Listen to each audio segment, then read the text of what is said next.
Jan Jonas, ek is die president van die konvokasie van die Universiteit van Stellenbosch.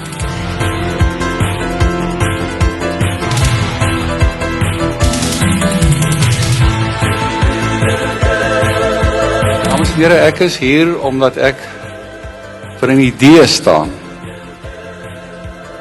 vir 'n beginsel.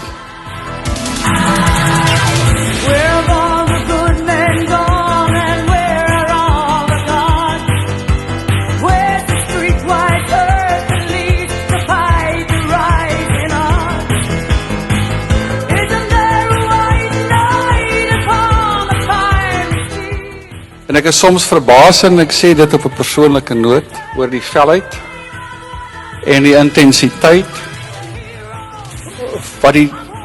van die teenstand wat my standpunt ontlok.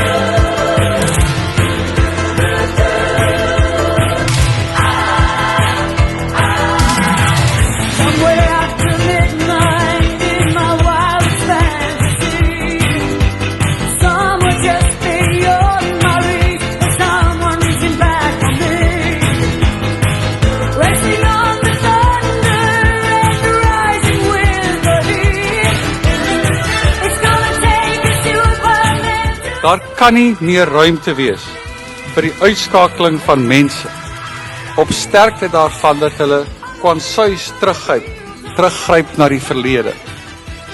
Terwyl die enigste rede waarom hulle daarvan beskuldig word dat hulle teruggryp na die verlede, in armoede aan geldige, weerleggende argumente is nie.